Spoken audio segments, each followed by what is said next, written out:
Namo tassa bhagavato arahato samma sambuddhassa. Namo tassa bhagavato arahato samma sambuddhassa. I'll start again.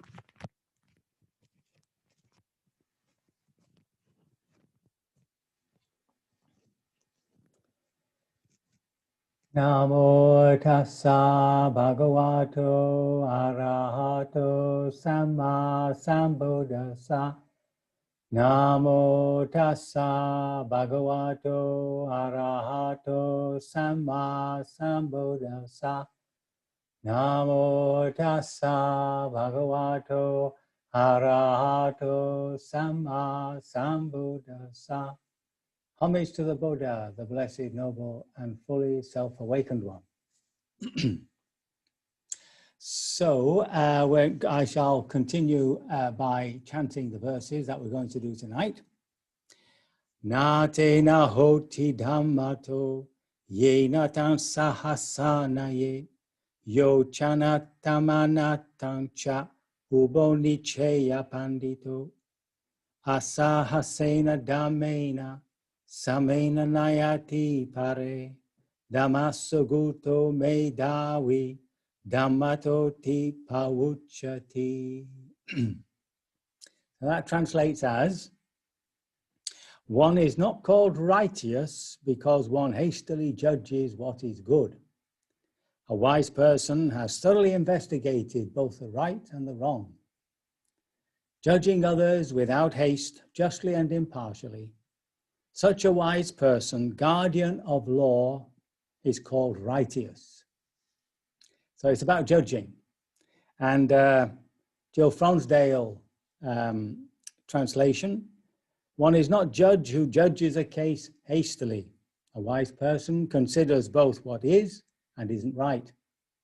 Guiding others without force, impartially and in accord with the Dharma, one is called a guardian of the Dharma, intelligent and just. So before we go into the actual verses, the little story that surrounds it.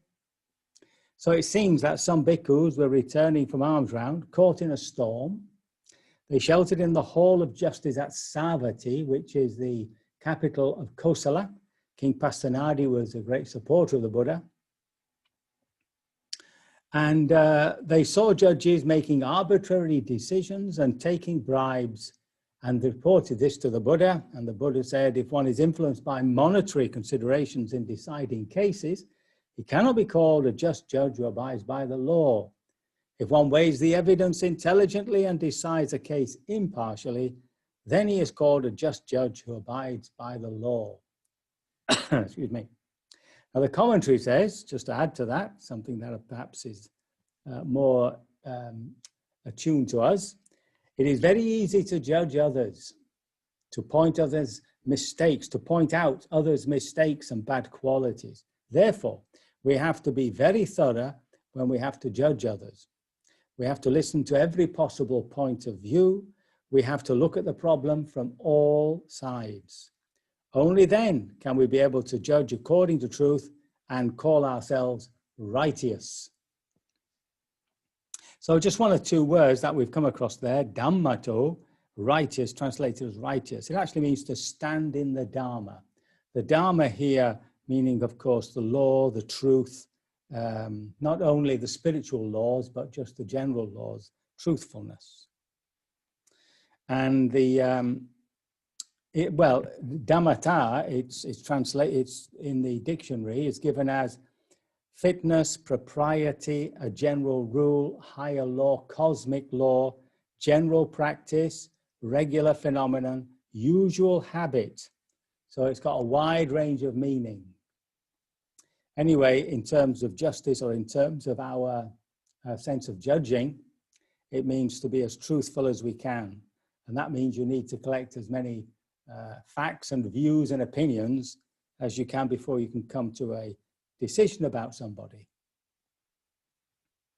The other one is a rather interesting word, sahasa. Wait till I find it here. It has an odd meaning. It has violence, violent, hasty, arbitrary action, acts of violence, a sense of force. So one translates it as hasty, like get on with it, without really listening to sides. And the other one is with a bit of force, a bit of push, you know, get on with it. So that's what these two words are. And of course, one is called a guardian, a gutto, a guardian of the Dharma, if one is judging properly. So now that's the story. So of course, I looked at what makes a good judge.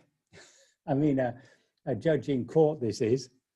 And my research came to some qualities that perhaps we should all have: patience, open-mindedness, courtesy, tact, firmness, understanding, compassion, and humility.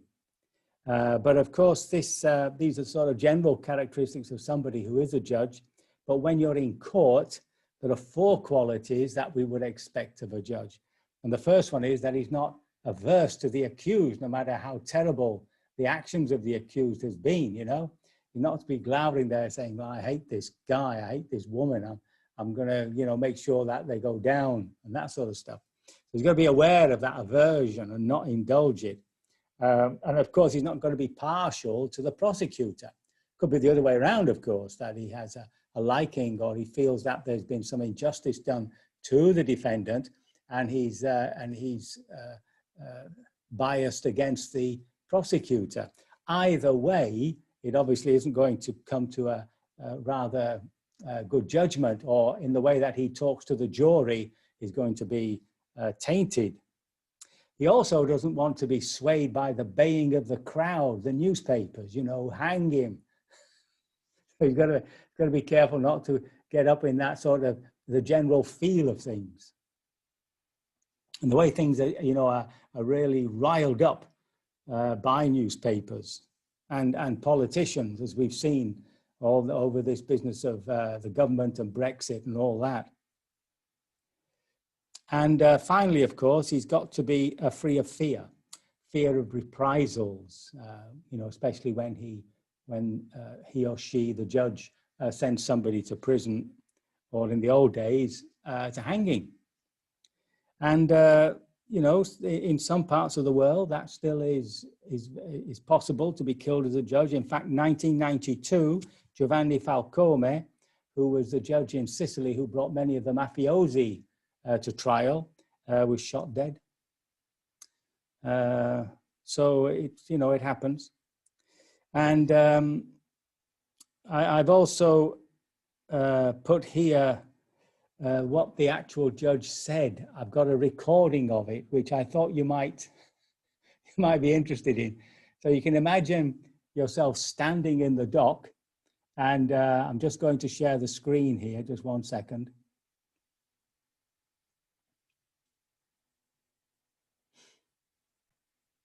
Okay, I'm going to share the screen, and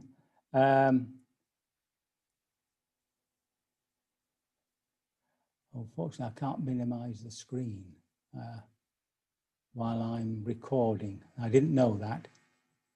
So that's a mess up. Just a minute. Let me just see if I can. Ah, good. Okay. Sorry about this. I haven't done this before. I just want to. Right.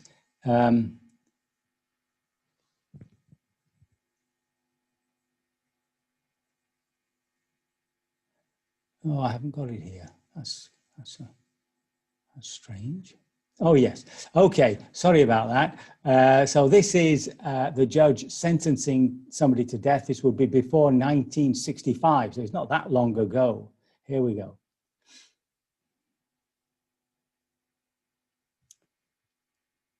You will be taken from this place to a lawful prison, and thence to a place of execution, where you will suffer death by hanging, and your body buried in the precincts of the prison in which you shall be last confined before execution.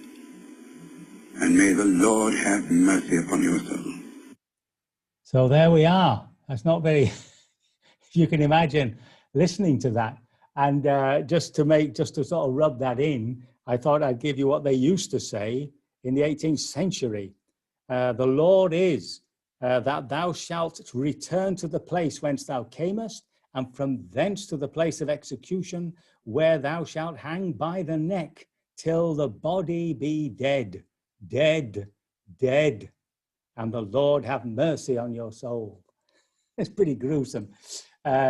These days, of course, at least in many of the Western countries, we've abandoned hanging. But just to finish this little bit off about judges, there was, of course, a standing joke when they brought hanging to an end in Britain. The judge sentenced somebody, you will be taken from this place to the place of execution, and there hanged until dead. And the clerk of the court jumped up and said, Your Honour, the hanging has been abolished. So the judge cleared his throat and said, you were taken to the place of execution and hanged by the neck until it really, really hurts. I thought it was a good standing joke, that. So anyway, what this takes us to, of course, is the whole thing about judging. And this takes us to the fact that when we're judging people, when we see people, when we hear people, we've always got this background judging going on. We're always fitting them into a box in some way. And of course, what we're doing is being prejudicial, prejudging, prejudicial. Now, the Dalai Lama actually says that love is the absence of prejudice. Well, it's definitely one of the big cornerstones of it.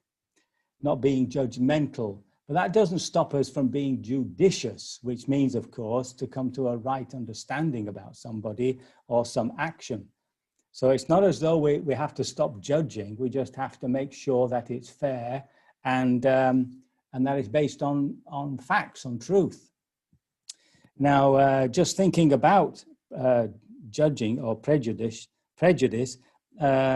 speaking for myself, but I'm sure it's true for everybody in any society, you are given the prejudices of your society from the moment you're born.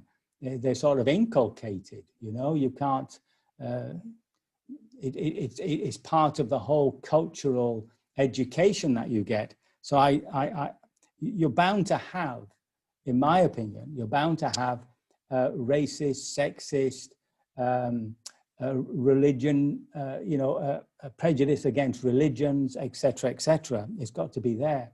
And what's important really is to understand that because we are more aware, more mindful of what we're doing and what we're thinking, when you see a prejudicial thought come up, to know that that's old conditioning.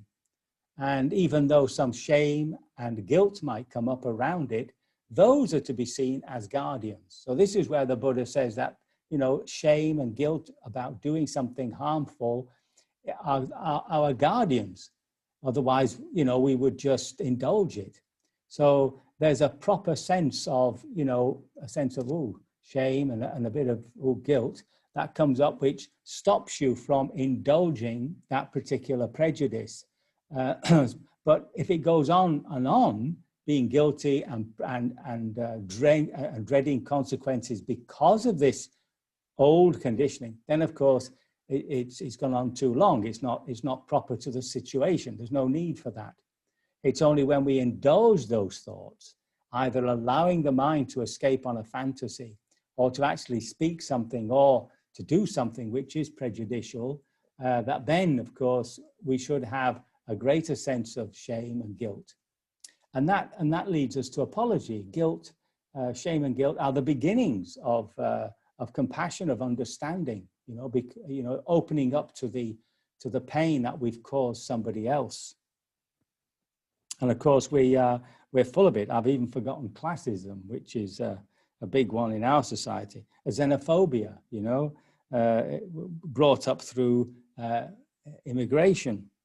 So all these prejudices that come up, they have to be acknowledged. If they're not, of course, then we suppress them. We suppress them because, out of fear, out of an aversion towards them. But remember, Freud was perfectly right. These things slip out in little Freudian slips, and they can be very embarrassing. So it's best to be aware of any prejudicial thought that comes up, and to accept that that's part of our conditioning. But we're not indulging it, right? We're not giving it headway.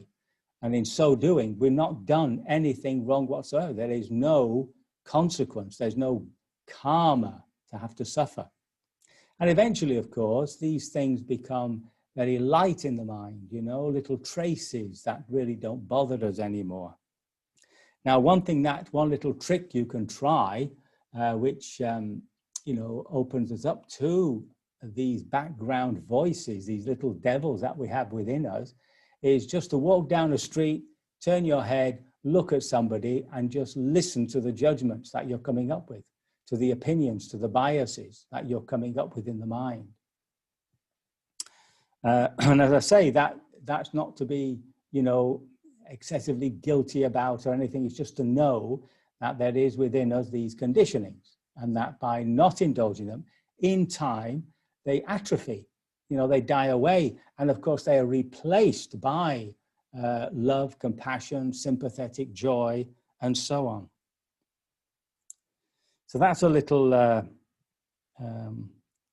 exercise that we can occasionally try on ourselves, just to wake us up to the fact that, you know, these things are with us. Really, and even when we are fully liberated, they remain as vasana, they remain as little traces in the mind, but of course they have no effect whatsoever. So these two verses are really asking us to look at this whole process of judging, and to be able to make that distinction between being judgmental, being prejudicial, you know, coming to opinions and understandings and decisions and actions based on not enough knowledge or on our own prejudicial views and opinions, and being judicious, which is of course coming from the point of view of, here he uses the word intelligence, to do something with intelligence, to be you know, to be rational about something, etc. But there's a sense of wisdom about it too. And then of course we can make proper judgment. We can be righteous. We can be standing in the Dharma, right? Standing in the Dharma. That's where we want to be. So this Dhammasa Guto. That's what we want to be. We want to be standing in the Dharma. So I can only hope my words have been of some assistance, that I have not caused any confusion, and that you will, by your own devotee practice, liberate yourself from all suffering sooner rather than later.